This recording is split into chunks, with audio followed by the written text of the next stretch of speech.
finally got the band, the foundation of the Hollies. Yeah. What year was that, would you say? Well, that was 1962. Okay. 1962, I do remember that very well. We used to play at a club called the Oasis in Manchester, which was one of the venues where everybody wanted to play. I mean, the Beatles were down there. Like, we went to the Cavern, the Beatles would go to the Oasis, or we'd be doing the same show at each of these clubs. So, you know, there was no aggro at all between any of the groups playing in there. We're just there for the music. And we've been in a group called the Dominators of Rhythm. There was a lot of these. We were in a lot of groups. We were in demand, you know, and because we were the main people there. And one of the guys left. So, well, what do we do? Said, well, we'll call ourselves something else, but we got a gig tonight at the Oasis. We better get down there. So we went down, and the guy said it was Christmas, just about going into Christmas, and we went there with all our gear. And the guy says, well, what am I going to call you tonight? Because we've been in so many groups. And I'd like to say it was me that said, call us the Hollies.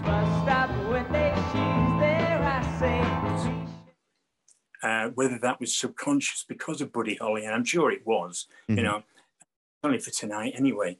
And I said, okay. So he introduced us as the Hollies. We went out there, we went down the storm, and we came out, and we said, well, we'll keep that name. We'll think that name. That was before we'd got any record deal or anything, you know.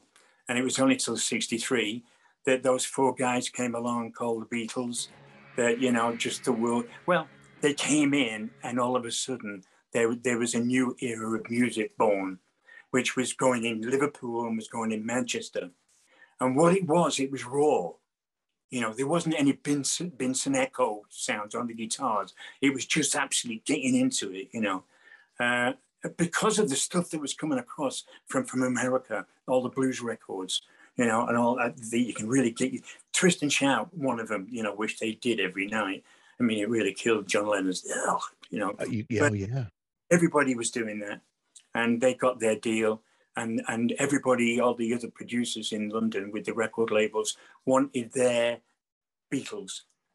And we were there in the Cavern one night when a producer came talking to us. His name was Ron Richards, and he became our producer and mentor after that. But we went down to what used to be called the EMI recording studios, which later became the Abbey Road. That was before the magic was in the walls of that. You know, they say everybody record there. It's only a room, you know, but everybody record there. I know. So I know we went down there and we just did all the stuff we did on stage, and they said, "That's it, guys. You signed." And Graham and I's life just changed overnight. The right place at the right time, the right people.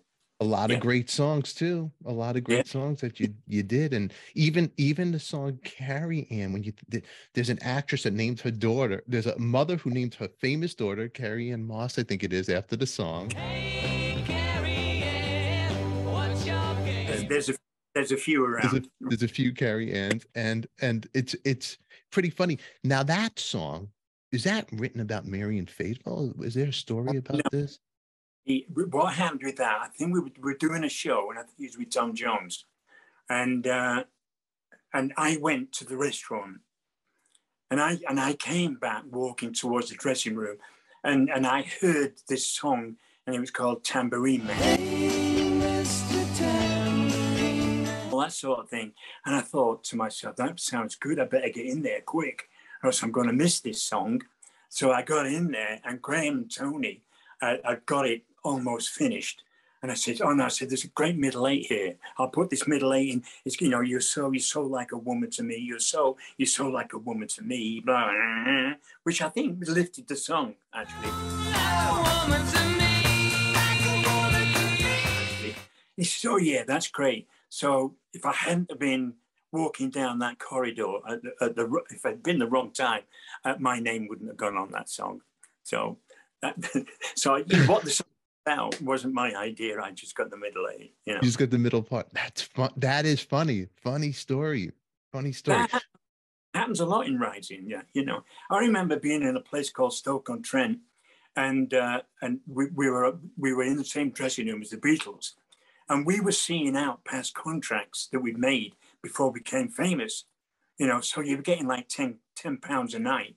I think the Beatles got 25 and we got about 15, which was nothing, you know.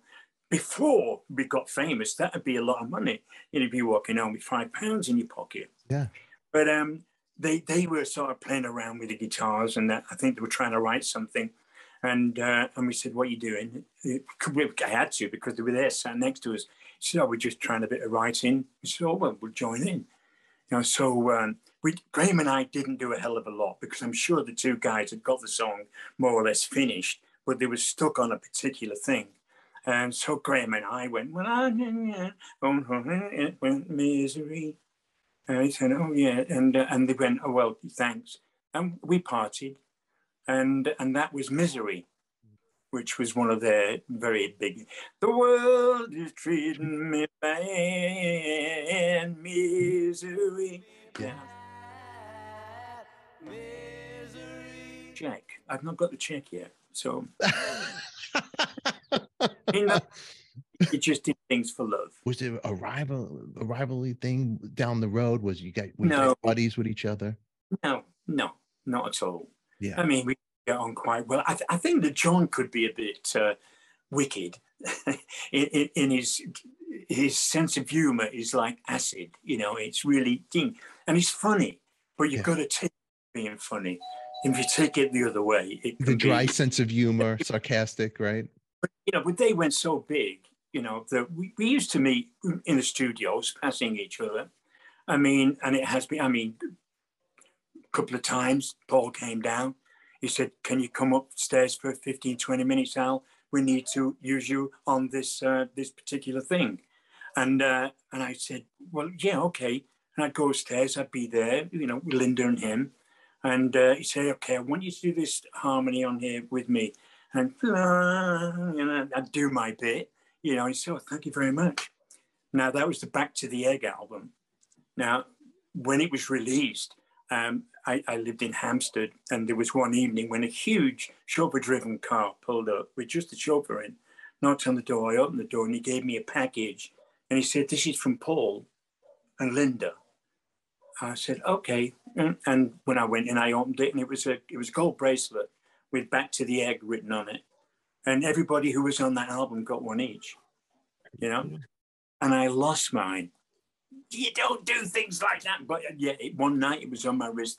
The other night it wasn't. It was gone.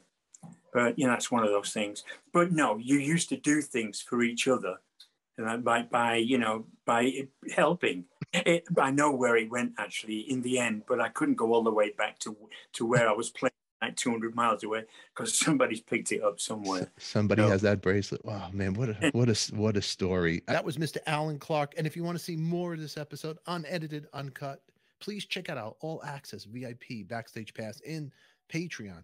A lot of fun, a lot of laughs. But until then, everybody, it is only rock and roll, and we like it. And remember, who loves you, baby? We do. I'll catch you all later.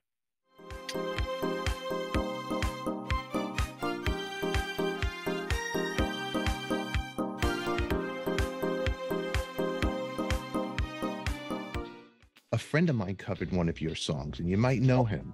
And it was Long Cool Woman in a Black Dress. He had a band called, I think it's like, I'm probably messing it up. He's going to kill me right now. Slim Jim Phantom of the Stray Cats.